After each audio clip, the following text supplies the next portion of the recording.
কয়েকদিন হলো মাছ মাংস খেতে একদম ভালো লাগছে না, শুধু মুখে ডিমটারই একটু টেস্ট পাচ্ছি। তাই আজকে রাতে বললাম মাকে যে ডিমের চিলি করতে আর রুটি করতে। তো এখানে 6টা ডিম আমি সেদ্ধ করে খোসা ছাড়িয়ে দিয়েছি, আর মা এখানে ডিমগুলোকে 2 পিস করে কেটে নিয়েছে। তারপরে অ্যারারুট, কর্নফ্লাওয়ার, গোলমরিচ, লবণ আর হালকা জল দিয়ে একটা ব্যাটার তৈরি করে নিয়েছে।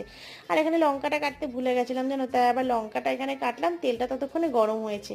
আর এখানে দেখো ব্যাটারটাই ডিমগুলো ভিজিয়ে ভালো করে মা ভেজে নিচ্ছে আস্তে আস্তে, না হলে না ডিমের কুসুমগুলো বেরিয়ে যাবে। আর ওইদিকে আমি বাকি সবজিগুলো সব কেটে রেখেছিলাম। তো মা এখানে তেলের উপর আদা কুচি আর রসুন কুচিটা ভালো করে ফ্রাই করে টমেটো দিয়ে দিয়েছে, তার সঙ্গে লঙ্কা, আর তারপরে ক্যাপসিকাম দেওয়ার পরে হালকা লবণ দিয়ে না একটু ফ্রাই করে নিয়েছে। ফ্রাই হলেই 2 চামচ সয়া সস আর 2 চামচ টমেটো সস দিয়ে ভালো করে নেড়ে চেড়ে জল দিয়ে দিয়েছে। একটু সেদ্ধ হলেই 1 চামচ চিনি দিয়ে দিয়েছে, তারপরে ডিমগুলো, আর তারপরেই 1 চামচ ভিনিগার আর অ্যারুটগুলো লিকুইডটা এখানে দিয়ে দিয়েছে। তারপরে মা দিয়েছে নামানোর আগে একটু আজিনা মটর, আর তারপরে নামানোর পরে একটু সাদা তিল। চলো আজকে তাহলে এই পর্যন্ত, বাই।